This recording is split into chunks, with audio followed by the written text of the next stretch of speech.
All right, but no problem at all.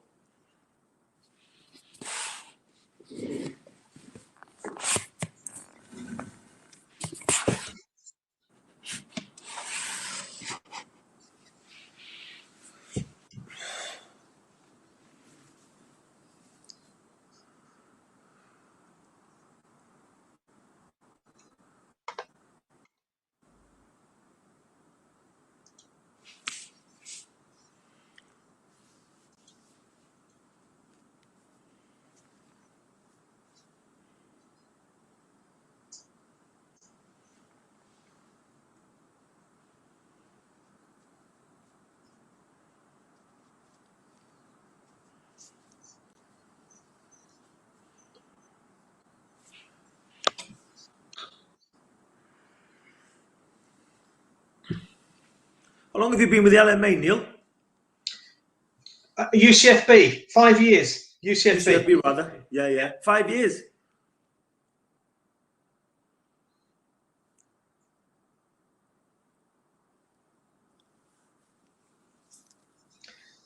Okay, good afternoon. I can see the room filling up. Welcome to another in the series with our LMA executive guest speakers. Absolutely delighted to say we've finally pinned down somebody we've been chasing for a long time. He's still as fast as he was on the pitch, obviously. Really delighted to welcome Chris Coleman to talk about Chris's life and times in football.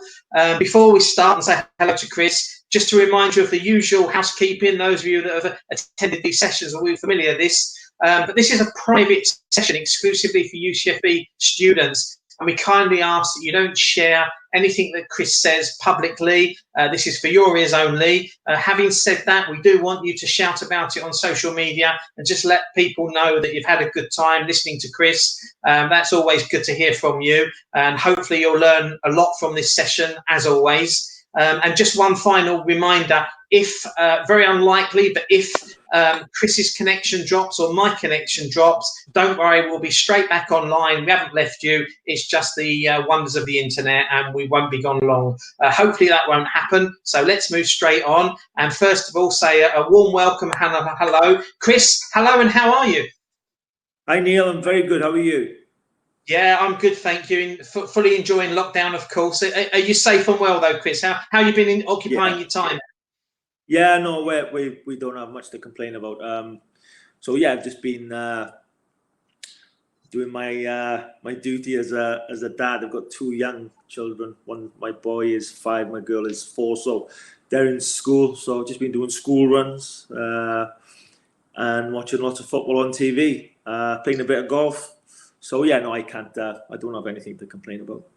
Absolutely, and I know. Obviously, you'd rather be in a job at times like this, and we'll talk about this a bit later. But it does give you a chance to spend time with the family, so I'm sure that's a real positive for you. Chris, I'm going to take you right back to the beginning, and obviously, proud Welshman growing up in Wales. But how did you get into football? Where did that passion come from in your early days? I would say probably at the age of 6 or 7. My dad was a huge football fan. My dad was actually born and bred in Dublin in Ireland, and so he was a big Manchester United fan. And of course, he used, in them days, it's not like it is now. I'm talking about mid-70s, where football was on once a week, really, at the weekend for an hour, where you could see all the highlights. And you see the FA Cup final, obviously, once a year, which is the big day in them days. So I remember all of that, and just came natural to me, really, watching TV with my dad, playing in the garden, and then playing for my school team, my school B team. I couldn't get in the A team. Then my best friend, his father ran a team, and I think I was 9, and I went to play for them, but I was always sub. I couldn't get in the team. And then when I got to like 10, I started to improve a bit. But yeah, right back really to 7. I would say when I was 7 years old, completely hooked. And all because I watched it on TV because my dad watched it. My dad loved football, and I took it from there, really. Interesting that you say that you didn't stand out. Some kids nowadays get signed up at 8 years of age, don't they? So did you develop in terms of your physical ability as well as you got a bit older? I think that it's a bit of, you know, when you're going into a new situation, especially when you're kids are very, you know, very shy, and I was quite shy at one stage in my youth. And you're always looking to see the other boys and how big and strong they are and quick they are. You don't really want to put yourself forward. You kind of stand back a little bit to see how the land lies. And I was a little bit like that. But then once I found my feet and I got a little bit of confidence, then I started to blossom a bit more. And I started playing in the school A team and started playing for my friend's father's A team, getting in the team week in, week out, and then starting to show a little bit. And then I just got confident and began to grow and got stronger and quicker. And then it was, you know, I never really turned back from them. But certainly in the initial stages, it was very much really treading carefully and not really showing myself up, because, you know, you're like, as a kid, you don't want to embarrass yourself. And I was a little bit like that as a kid. And obviously your first professional contract, though, was in Manchester with the blue half of Manchester. How did that come about, Chris? Well, the scout for Manchester City, obviously, it's back in them days, it's very similar. It's just on a bigger scale nowadays. But the scout for Wales and the Southwest was a Swansea guy called Billy O'Donnell. And his son played in a team a year younger than me, Patrick O'Donnell. He was a good left back, Patrick. And so Billy came to see my dad one day and said, "Look, I want to take Chris up for a trial up to Manchester City." I was still 13. I was just coming up to my 14th birthday. I'm a June baby, so I was just about to turn 14. And he said, "I want to take him up for 2-3 days to see if they like him." So I went up. I was very nervous. I went with another guy that played, one of my teammates, Desi's Trick, his name was a good player. And we went up there, but Desi got injured and couldn't do the trial. But I did the trial. 2 days, 2 games in 2 days. We came back, and like 48 hours later, the scout was Billy O'Donnell was knocking on my mum and dad's door with a contract, saying that they wanted to sign me. They wanted to sign me for 2-year apprenticeship when I left school and 1-year professional form. So, which was quite rare in them days. I was still only 14, so it was a 2-year contract until I left school, and it was a 2-year contract when I left school, with a 1-year option of a professional contract, which was a big deal, you know. And I never forget, my dad was really proud, because in them days, of course, Manchester City in them days is not Manchester City now, but they were known for having the best youth team. They just won the FA Youth Cup, and they had a lot of promising young talent. So it was a big deal for me to be offered that.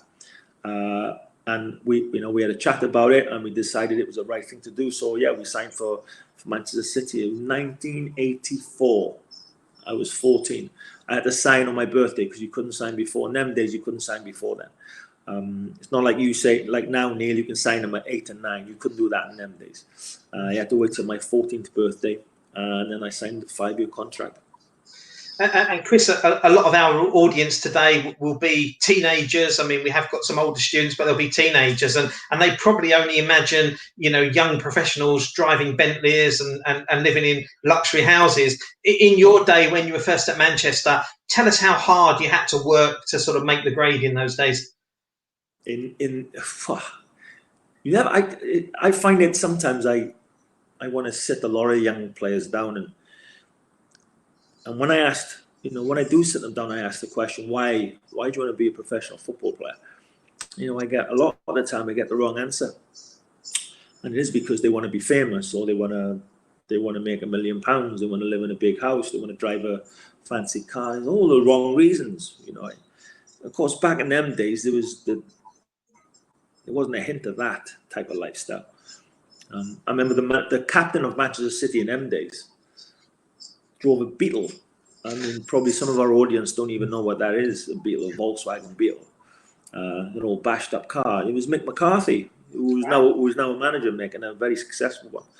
And Mick was the captain of Man City when I was there as a kid. And there was none of that. There was no Bentleys, and there was, you know, there just wasn't.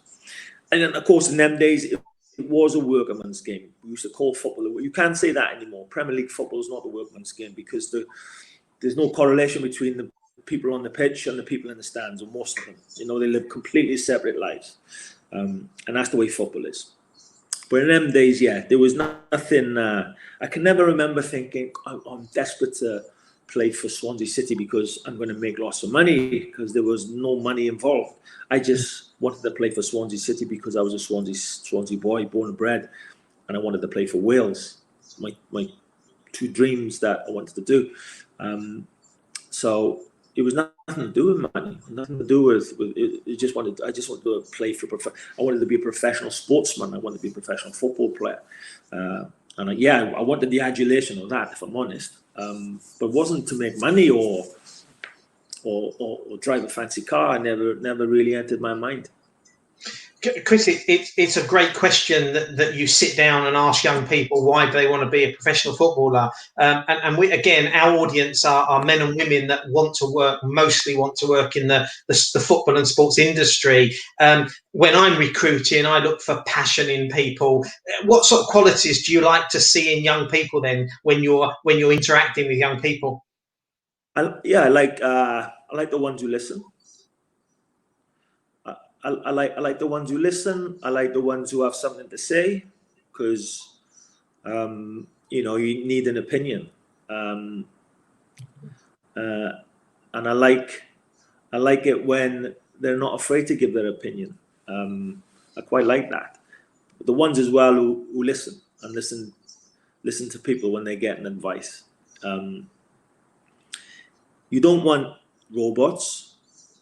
You want people with a bit of passion, with a bit of belief, sense of humor, because you can't, if you're going to achieve anything, there's a time to have a laugh and a joke. Has to be, because you need to enjoy it. So yeah, I think a little bit of personality, a little bit of a vibe on them. I like that, because anytime I've ever been successful, it's not because I've had a bunch of robots working with me. I've had good personalities, a little bit of everything. And you don't have to be the joker in the pack, but you've got to have a smile on your face from time to time. Because, that's, at the end of the day, if you're not enjoying your work, and you're not enjoying what you do, you're rarely going to get any type of success from it. So you need to be enjoying what you're doing.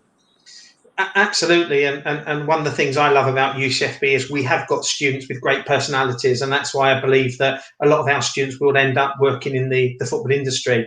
Chris, something else that's important, I think, is the people you work for sometimes have quite a big influence, especially as you're young, in shaping you as a person. Now, obviously, looking at your bio, you worked for people like Kevin Keegan, Steve Coppell, and obviously a great Frenchman, Jean Tigana.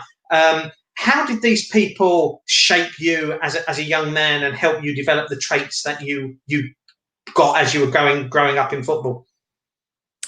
I think they were all like different people, all the different beliefs, and you've got to be very careful not to try to copy someone, because we are what we are. You are what you are. I am what I am.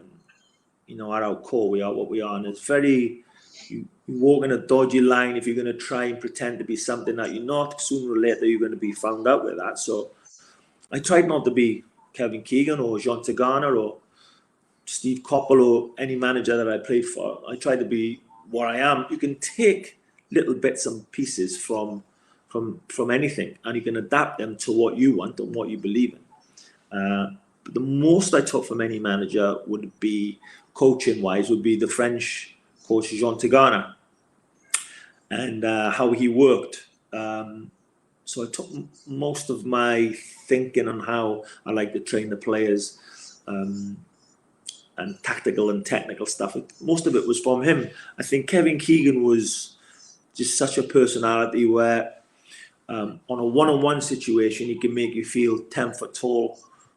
And there was another side to him that was, if you weren't doing what you needed to be doing, he'd make you feel a foot tall. And he just had that power and that personality to achieve that. But I wouldn't try to be Kevin, because I'm not Kevin. And, well, personalities are what they are. And the things you can nick and take, you do that, but then you have to shape them down to exactly what you want. And I've done that many times. I even do it now with whatever staff I'm working with. If I've got an idea on how I want to play, what formation or what team, and we discuss it, and they come out with maybe an idea that I didn't think of, but I like it, I'll adapt mine to what they're saying. I'm not embarrassed to say that. I'm not, because I don't have all the answers. I've got an idea in my head on how I want to do things. They may come up with something that's better than mine just for that day. And that means I think that's going to give us a better chance of winning today. I'm not embarrassed at all to say, okay, let's adapt it that way. We'll do it that way instead. There's nothing wrong with that, because I don't have all the answers anyway. But just really, I wouldn't. It's nice to work with people who have been in your particular industry for a long time and been successful, but be very careful in not trying to be like them, because you're not. You're not. You're your own person. Stick to what you are. And just because you're going to fail or lose, and you could do that more often than not, I've had my fair share of that. You can't keep changing every time. That's showing a lack of belief in yourself. It's all right to adapt and improve, but at the core of you, you are what you are. Don't try and be someone else, because that never, ever works. Fantastic advice. Thank you, Chris. Chris, when I knew that I was going to have the pleasure of interviewing you, I'm only a little bit older than you. Don't let the grey hair fool you too much. But it means I've had the pleasure of watching you play, and I immediately remembered you playing for Crystal Palace, playing for Fulham. Correct me if I'm wrong, but I thought you were quite an elegant centre-half while being physical enough, but I felt you were a bit of a leader on the field. I remember you being a bit vocal. Did you feel that you had those sort of qualities that helped you succeed as a player? Yeah, I was probably as well when I was younger, a bit cocky and probably a little bit arrogant at times. You think when you're young, you think you're going to take on the world, and you think you've got all the answers. That's the way it was.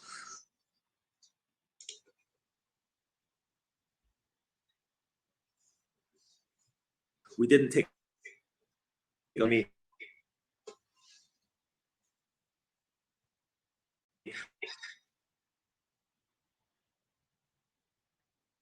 Every disagreements, pushing each other, and because that's just how it was. We never took offense. We wasn't disrespecting each other. That's how it was. I know it's different now. In them days, you could do that, and yeah, I was very, very vocal in the dressing room and on the pitch. I thought it was my responsibility, especially if I was captain in the team. It's my responsibility to drive people on, and I enjoyed leading the team. I really enjoyed it, and I think that it was a great responsibility. It's not for everybody. Some people don't like that type of responsibility, but I certainly I thrived on it. Yeah.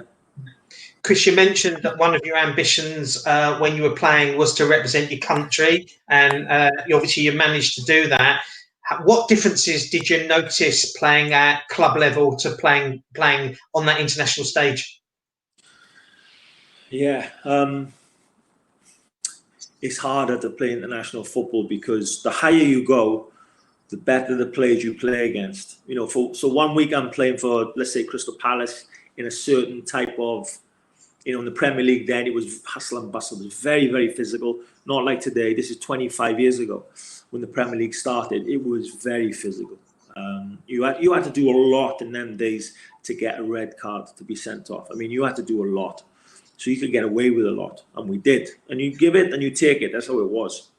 But then when you play international football, you're playing against Italy or Brazil or Germany, and you're talking about the best players in the world, they think completely different. They're very strategic.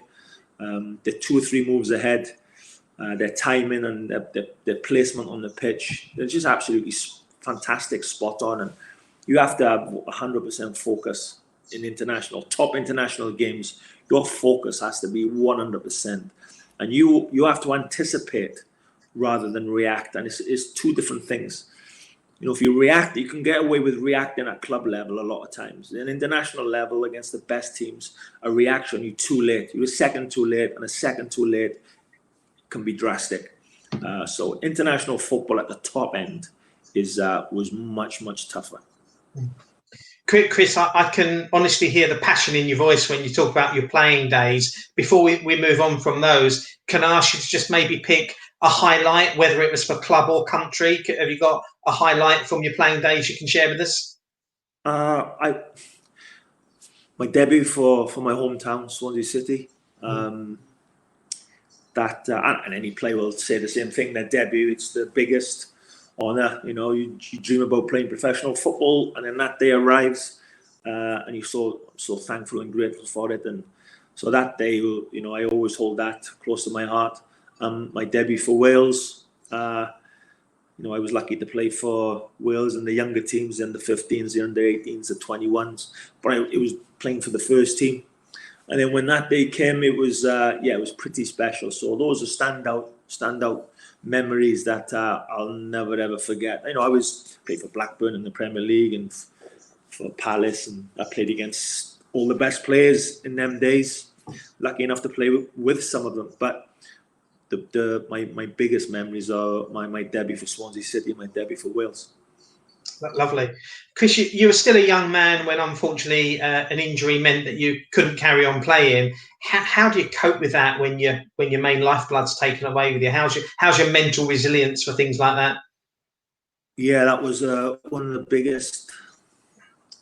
I was one of the biggest asks of my life to try and come back from that. It was, you know, you think you're going to be a professional footballer forever, and it's a short career really. But when you're young, you think it's going to go on forever. It's all you know. You're in a bubble, and it's just the best life, playing football every week, training every day, and playing professional football at the weekend. It doesn't get any better than that. And when that's taken away from you, then you know is a big void, and it's right. What am I going to do now?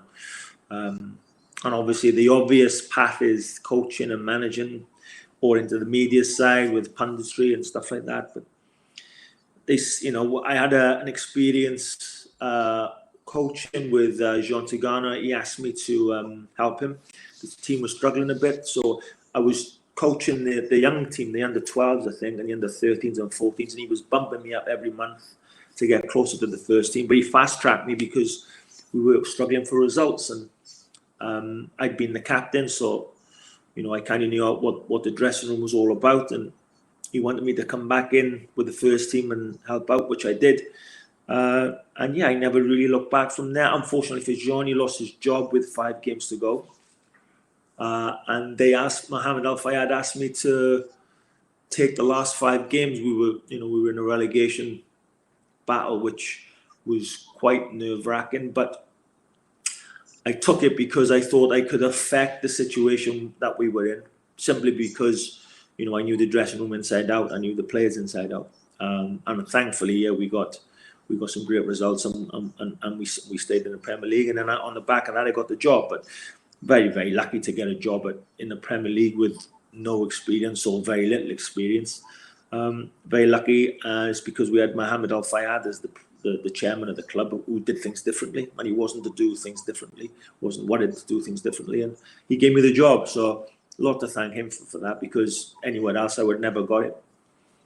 But Chris, fair to say though, you held your own. You justified your position, didn't you? I think it was 9th in your first full season in charge, and you know, for Fulham, you know that would have been a really good achievement. So you must have really enjoyed the way you integrated from player to manager.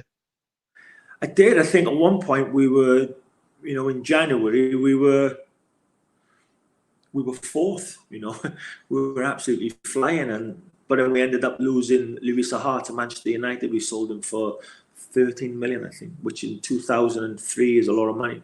And then we ended up finishing 9th. But yeah, it was a great, fantastic experience. Really hard work. Flying by the seat of your pants a lot of the time. There's a lot of pressure, a lot of stress, a lot of excitement. But it's great. It's fantastic. And my 4 or 5 seasons at Fulham, we were mid-table, which I'm pretty proud of that. And to get the job at 32, you know, I must have had some ego to think I could do the job at 32. But nevertheless, it turned out okay. I think you need a certain amount of confidence to succeed at that level. It has to be part of it. And I don't mean arrogance. I think it's confidence, because you have to portray yourself to all these young guys and the media and the fans. So those qualities are important. I think that developing those qualities are part and parcel of your route to success. I would think so anyway. I think they are. Yeah, you can't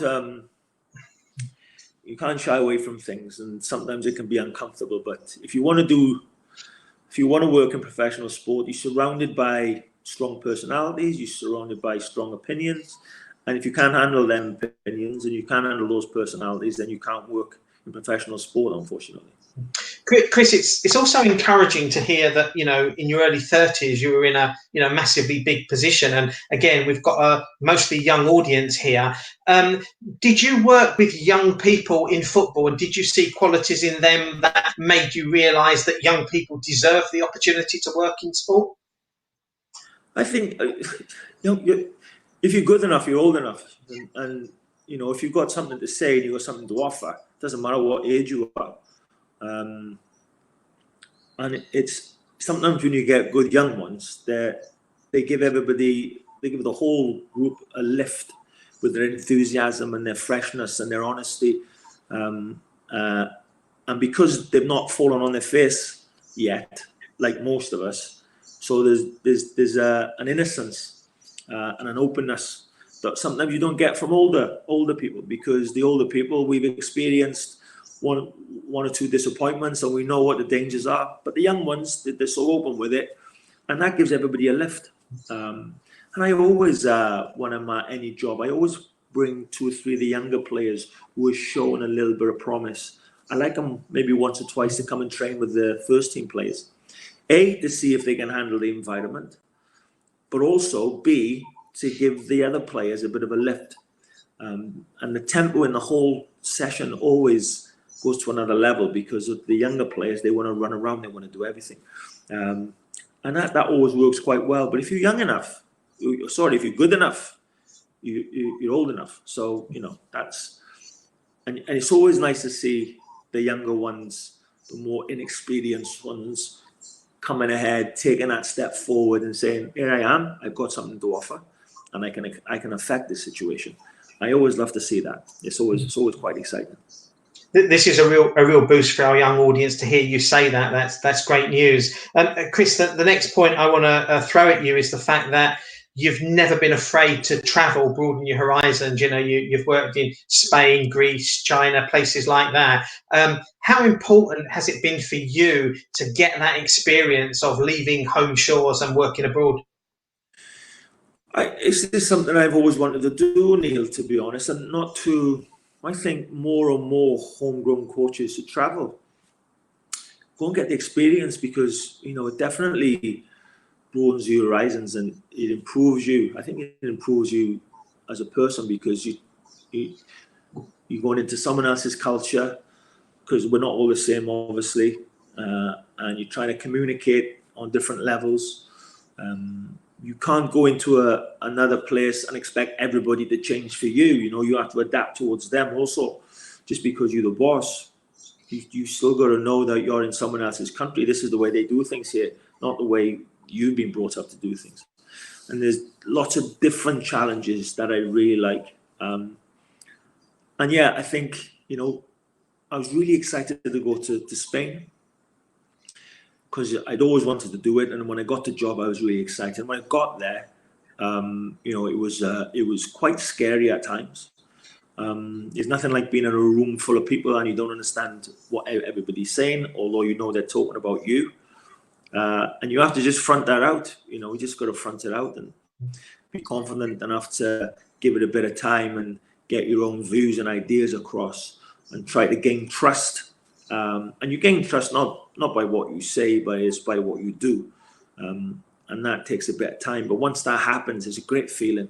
And all my experiences abroad have been really enjoyable. And I really love to see more and more of the homegrown coaches take the plunge. It's a big world out there. It's a big world. There's football outside of the Premier League, and a lot of good football. And that's how I see it. Chris, we perhaps sometimes are a bit insular in England, and we always think we're the best, we invented the game, etc., etc. But when you've worked in these countries, do you feel that they welcome and look forward to having Englishmen or British people come and work there? Because again, a lot of people in this audience will dream of working abroad. Is it encouraging for them to know that they're going to be welcomed when they go abroad? I think people generally, if they don't know you, or there's a wrong vibe coming off you, people will look at you differently anyway. You really have got to be yourself. It's the hardest thing to do when you're in a group of people that you don't know. The easiest thing to do is put your barriers up like we do and start talking or start acting. That's actually not what we really are, but for this moment, it's going to get me through this situation that I'm uncomfortable in. And just forget that. Just sideline that, forget it. Just be whatever you are. Because the feeling afterwards is much better, and you sleep better than when you acting or pretending to be something that you're not. You can't keep that pretend. Take it from me, because I've done it, especially in my younger days, when I thought I need to be like this in this situation because this is what they expect. And I don't want to show them exactly who I really am because they probably won't accept me. You just got to sideline that, forget that. Just be consistent in what you are, in who you are. And if they know whatever you want to do, however you want to do it, if they know why you want to do it, this is the big thing, why you want to do something. People tend to follow you then. It's the why. And I was listening to, I like to read a lot of books on leaders and people like that. And I was listening to something on the internet just yesterday about a guy saying it's not about what or how you do it, it's why you do it. And when he explained that, it made sense to me. Because why you do it comes from your heart, why you're doing something, why you believe in something. And then people tend to accept you more because people gravitate to other people who are quite solid, who are quite confident. Don't have to be cocky, but confident. You don't have to say loads to be, just to be confident. You're just confident in whatever your belief is. You don't even have to say a lot. You just got that presence. And my whole point is don't act, because you can't keep the act up. You cannot keep the act up. And I'm telling you that through experience. Because when I've ever tried to do that, it's never lasted too much. I mean, we all get a little bit of afraid sometimes in certain situations. We all lose a bit of confidence. We all think we got to say this or we got to say that or act like that. And if you can get over that barrier and just kick that into touch, and just know that sometimes you're going to win, but you're not always going to win. But trying to be consistent in what you are and why you are that, and just being consistent with that, it always makes you feel better afterwards, whether you win, lose, or draw. And it's probably easier to be yourself because that's who you are, isn't it? So you haven't got to put on an act as well. Absolutely, 100%. Chris, one more question about working abroad before we move on. So my team are the enrichment team at UCFB, and one of the things we do for our students is encourage them to learn another language, and it's Spanish primarily. Is it fair to say that if our students can speak another language, that's an advantage? I know it's an obvious question, but having worked abroad, do you think it's an advantage to be able to understand languages? Yeah, do you know what it is, Neil? Our students all speak English, and everybody says it's easier if you speak English because the whole world speaks English. It's easier, but it's also harder because we have that thought, well, everybody speaks English. Why should we speak another language? And we all fall into that trap. But I would 100% recommend learn another language. Learn another language because it just broadens your horizons no matter where you're going to be. And just meeting people, if you go to their country and you go to work in their country, just meet them rather than staying in your own space. Try and meet them halfway, or even you don't even have to meet them halfway. As long as they can see you trying to move forward towards them and trying to understand their culture, they accept you. They accept you more. But learning another language, I would 100%. I'd tell all the young students, learn another language. And while you're doing it, it's actually enjoyable. I did it in Spain because I was there, so I was living there, and I had a guy every day giving me lessons. And within like 6 weeks, I could converse while I lived in San Sebastian. I really enjoyed it. My wife speaks fluent Spanish, but I hadn't been to Spain for probably 5 years. And when I met Charlotte, she asked me, could I speak Spanish? And I said, yes. And she started speaking fluent Spanish. I couldn't remember a thing. So she thought I was telling lies when I said I could speak Spanish, but I didn't keep it going. So you have to keep it going, you know, and then it resonates and it stays in there. But 100% learn another language, 100%. Brilliant, brilliant. Chris, moving back to your managerial career, a proud moment, I'm sure, not just for you, but your whole family. You were invited to take over as manager of Wales. How big an achievement did you feel that was, just getting the job first and foremost? Yeah, I wanted to do it. Prior to me I got it because we lost Speed. We lost Gary Speed, unfortunately. So then that's why I got the job. So yeah, it was bittersweet that I got it. I was delighted to do it, but in the circumstances, then, you know, it was just unthinkable circumstances. But yeah, the job had to be done. So it was a huge honour. You know, I played for Wales, and then to go on and manage Wales was it was a huge honour to be a part of that. And it was very tough, certainly at the start. It was really difficult situation. But as time went on, we achieved things that people thought that we never could, and it was to be a part of that, and you know, to be at the forefront was pretty special, and certainly the biggest achievement in my sporting career. Absolutely, I mean, managing in the Premier League is fantastic, but managing for Wales and doing what we did with Wales was, you know, it tops everything really. Chris, it's a massive point you make there, that when you went to manage Wales, you know, they were never regarded as a team that were going to go far in big tournaments, yet you managed to take them so far in the Euros when you were in charge.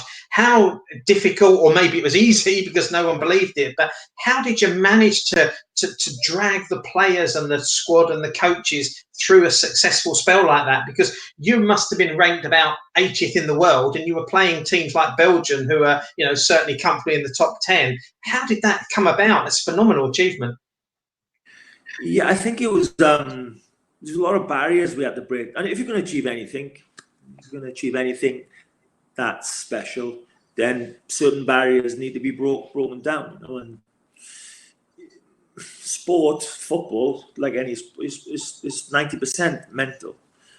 You know, if you've got a positive brain and positive thinking, it's amazing what you can do. It really is. And so the barriers we had to break down were, like you just said, Neil, playing against these top teams that we weren't really competing against because we hadn't qualified since 1958.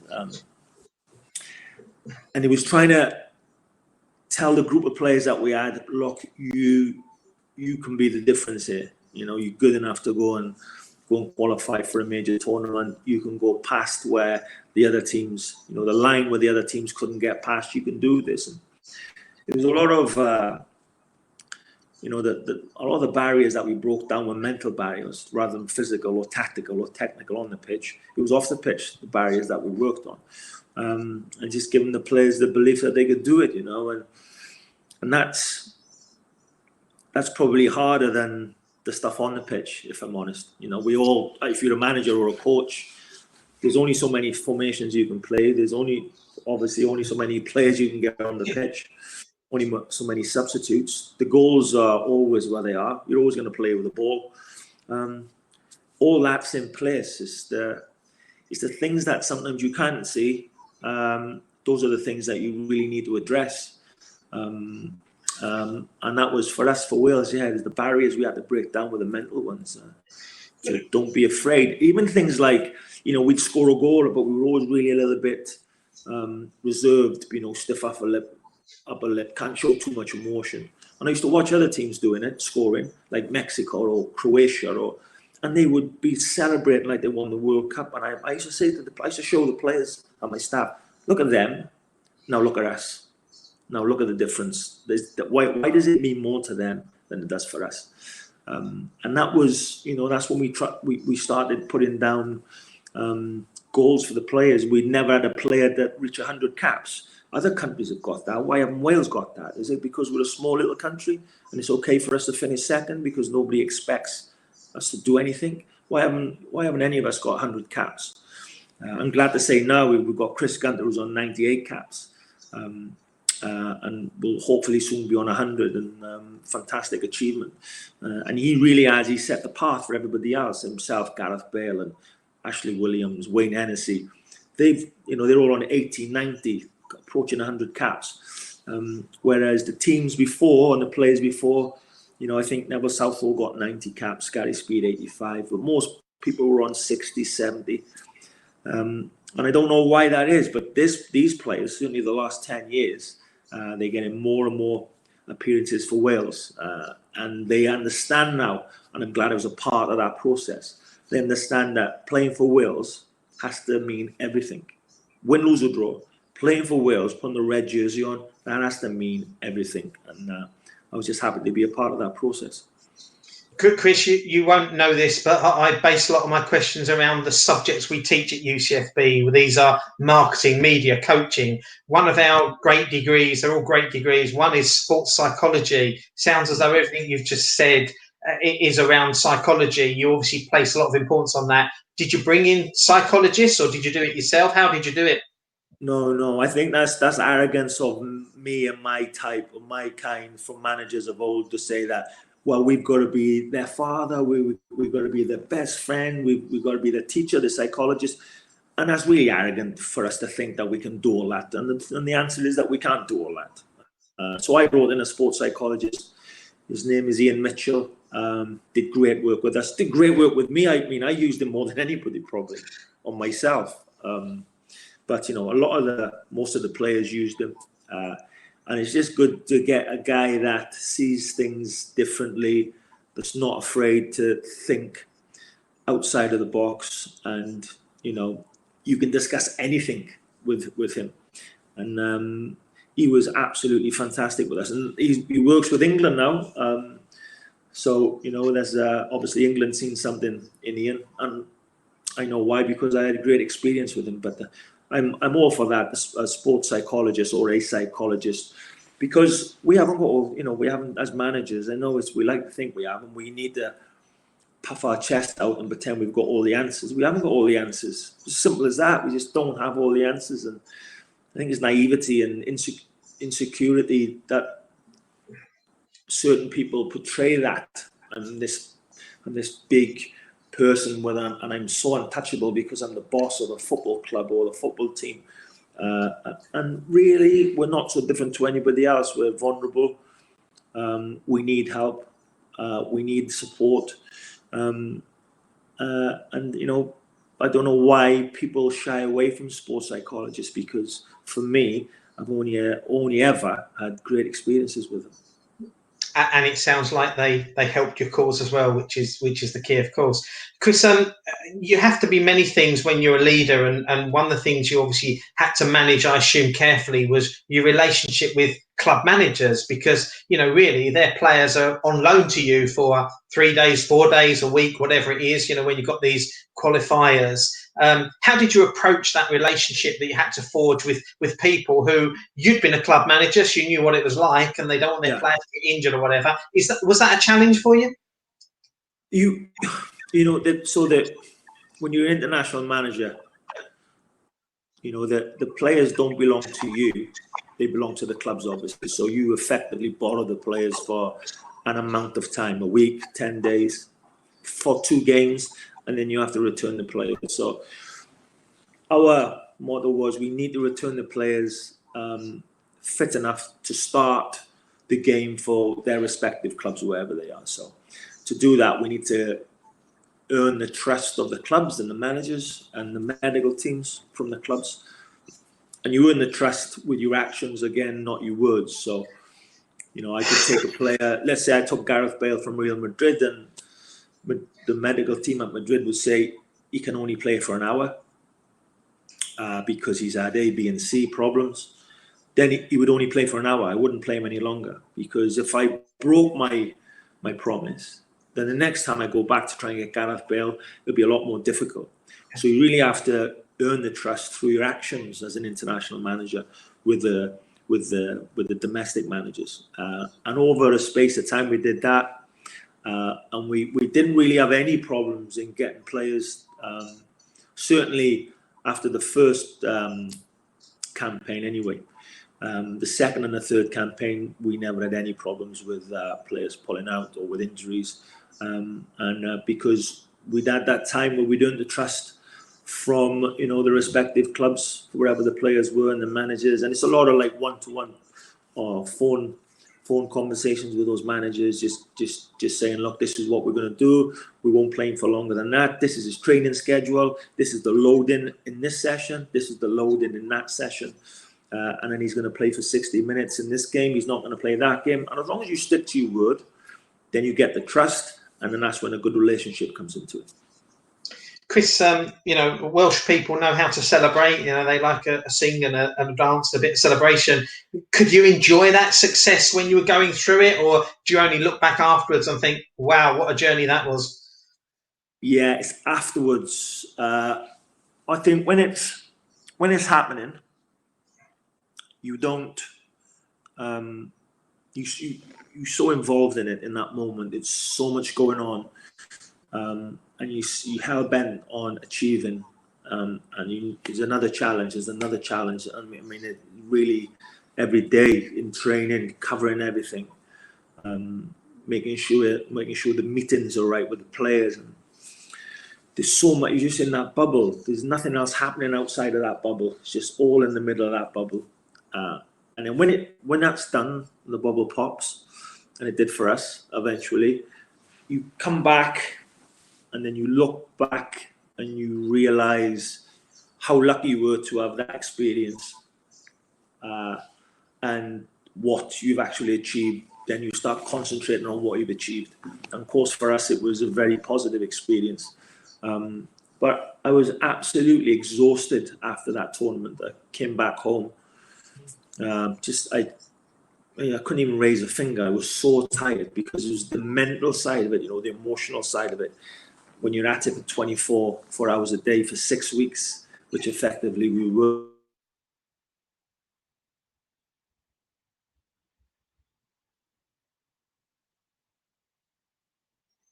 Work the same as us. You leave no stone unturned. You don't want to leave anything behind in that tournament. You want to empty everything you got, squeeze every last drop out of the situation to maximize your opportunity that you've got, and leave nothing behind. And that's what we did in France. So hence when we get back, we were so tired and I was absolutely exhausted. But you don't realize what's happening when you're in it.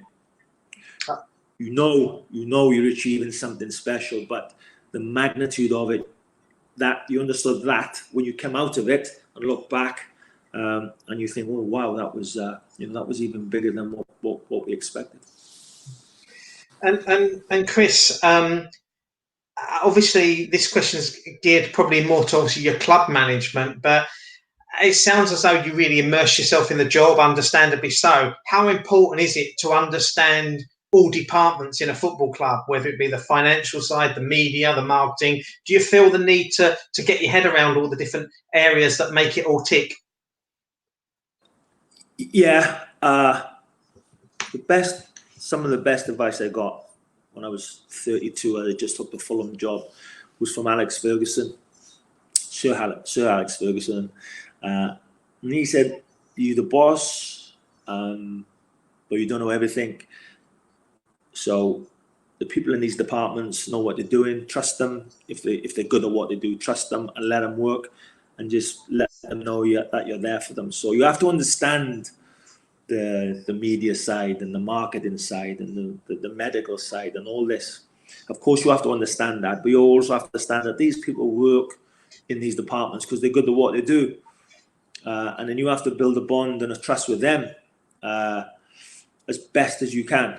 And not think that you can do what they do because you can't, because they probably can't do what you do.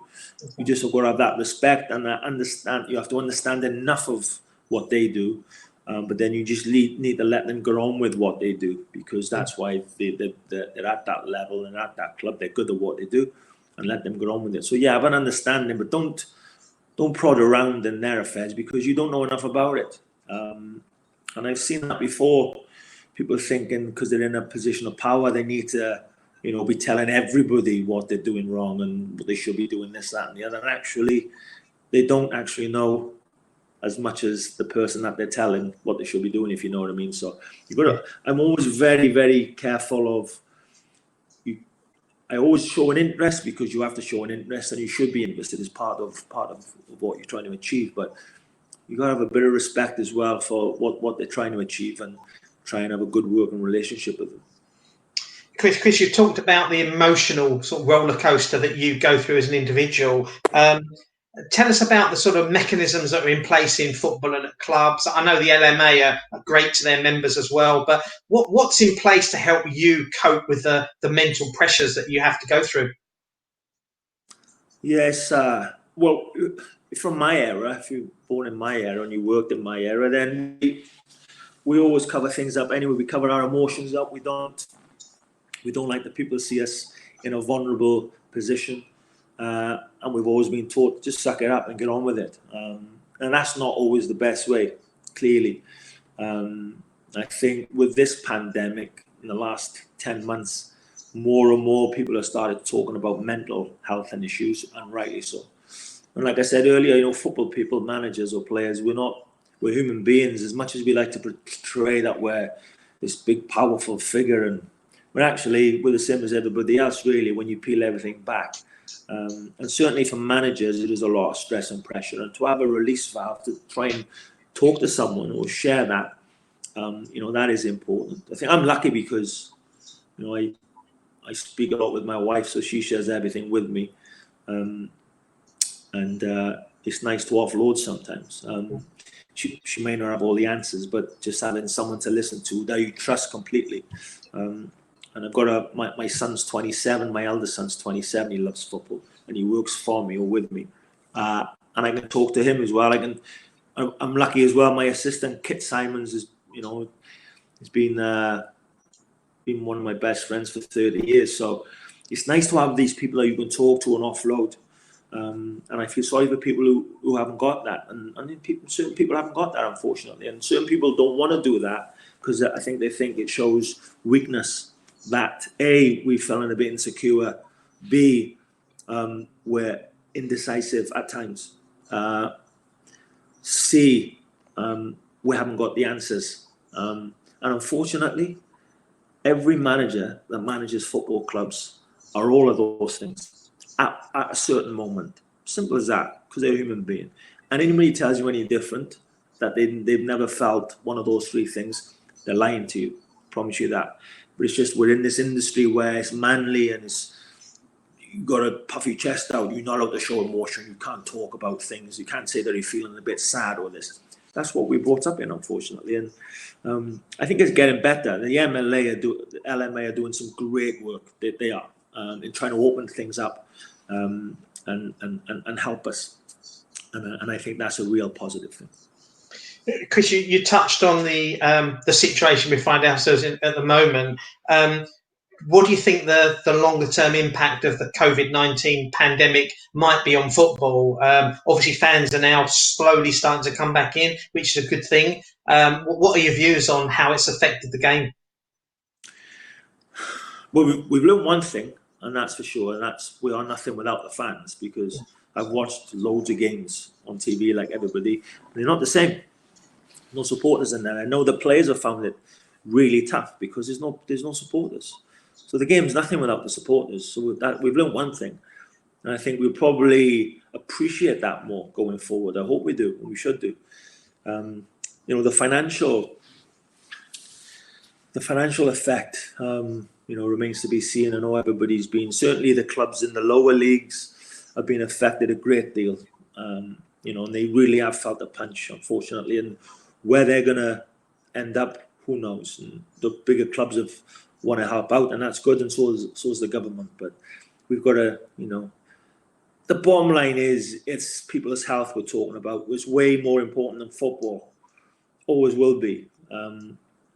So once we can get that right, everything's safe. Let's get the people back in the stadiums, of course, and then that'll help the clubs financially, and it'll just make the game better, because I think maybe we not purposely took fans for granted, but we won't do that anymore, because no, we haven't had them for the last 10 months. We've missed them. So when we get them back, certainly for football, for the game, for the atmosphere, it's going to make it much, much better. So we won't take them for granted again, I promise you that. But globally, financially, the long-term effects, I don't know. I don't know enough. Whether it's going to be so drastic for certain teams where they won't be able to get back from it, or whether, also in certain areas it's a short, sharp shock. And like I said earlier, you take certain things for granted. No, after this, we probably won't. But I think as well, we got to, it's been a tough time for everybody. And it is, if you read the news, there's a lot of negatives. There's 90% negativity on the news. But now with social media, there's a lot of great stories and a lot of real positive stories that's come out of the last 10 months, with people helping each other and, going above and beyond to help someone else. A lot of positive, there's not everything's bad. Not everyone's bad.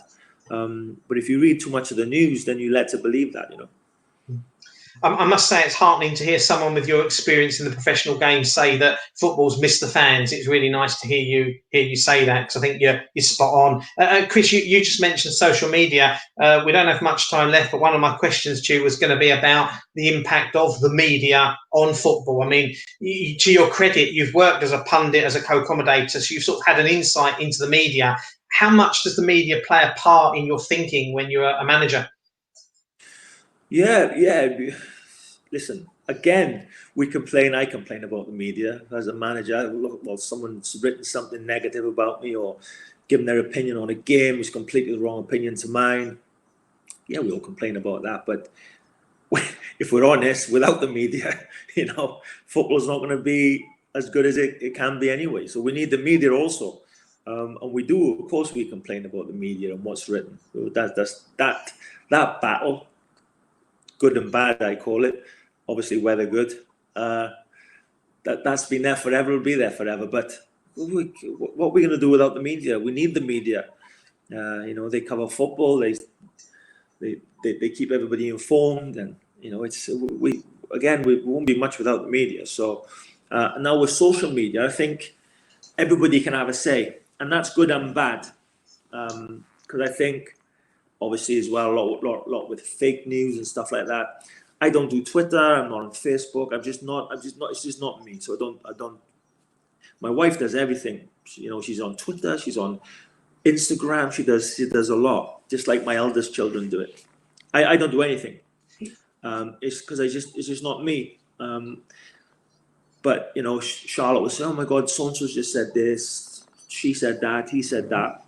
And I say, look, if you're going to enter into that and you're going to open yourself up to it, don't expect it's going to be sunshine and rainbows every time you read something about this, that, or the other.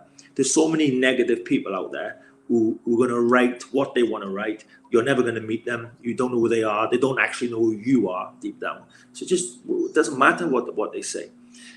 The flip side of that is there's a lot of positivity. People, you read some things that people say and it's fantastic. Brilliant. You're never going to meet them. They're never going to meet you. But they say some things and it's heartwarming.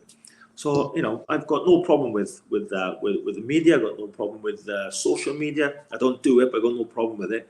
But again, it's given people a platform to have a say and have an opinion. And I think that's been a good thing. Very much so. Chris, going to try and finish with a bit of fun if we can. Or hopefully my idea of fun is the same as yours. Just very quickly, if I can, ask you to tell me if there's a player that you look at today when you watch a game of football and think, God, it would have been lovely to have played alongside him, had him in my team. And the same for a manager, if there's a manager out there that you look at today and think, well, I bet it would have been interesting to play for him. Are there a player and a manager you could throw at me? I think players, I'd probably say players I've managed. When I managed Wales, certainly when we were at our peak, people like Gareth Bale and Aaron Ramsey and Ashley Williams, who was a centre half, and of course I was a centre back. I think quite, it would have been an absolute dream to play with these players, because they were that good, And I think if I was a player wanting to play for a current manager, I would say Marcelo Bielsa.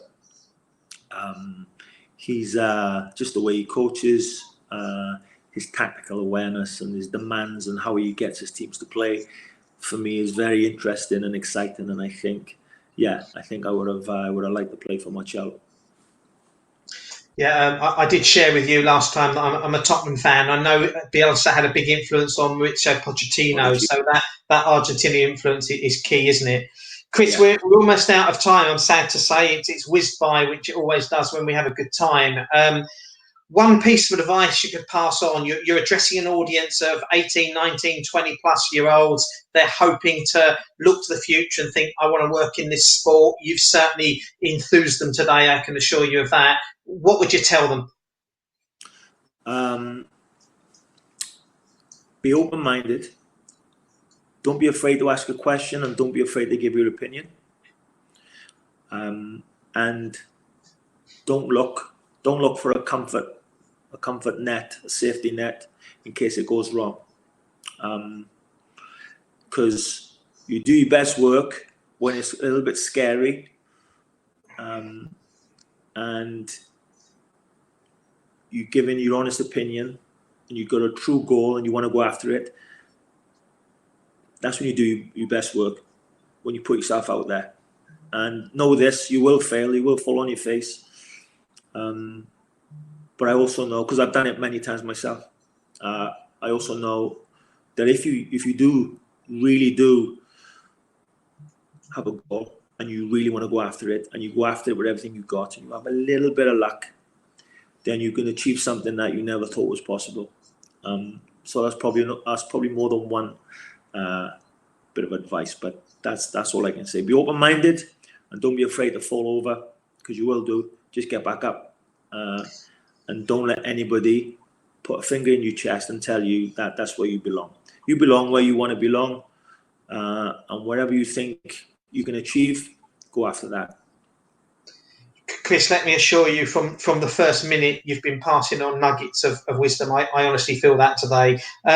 Chris, UCFB and GIS are very proud of the partnership and relationship we have with the LMA. And fortunately for us, unfortunately for you, it means we get the chance to speak to people like you, because you're currently not working. But tell us, I know you're hungry to get back into the game, and what's next for Chris Coleman? What do you hope might come up for you? I don't know where I'm going to end up, Neil. I really don't. I'm open-minded, like I said today. Ideally, I'll end up on the other side of the world, in a place where I've never been, in a league I've never worked, because I'm excited by that. But I can't say if a challenge come and it was on my doorstep, I wouldn't take it, because I probably would. But no, I've still got two really young children that the serious school has not yet started, so I've probably got another 4 or 5 years where, if I'm able to travel, that's what I look to do, and that's what excites me. So I really have no idea where I'm going to end up. I've still got plenty of fire in my belly. I still want to work. I want to achieve. I still love football, and I want to be in it. So I'll have to wait and see where I end up. Chris, we really wish you all the best from everyone at UCFB GIS. It's been an absolute honour and a pleasure talking to you this past hour. I've really, really enjoyed it, and I know I speak for our students, and we'll see that on social media later. So thank you very much for your time, and we wish you all the best. Happy Christmas, Happy New Year, and we wish you all the best for the future. We hope to see you back soon. And thanks to the students, UCFB and GIS for listening and be a part of it. I appreciate you taking the time to listen to me droning on. Good luck to you guys, and thanks for listening.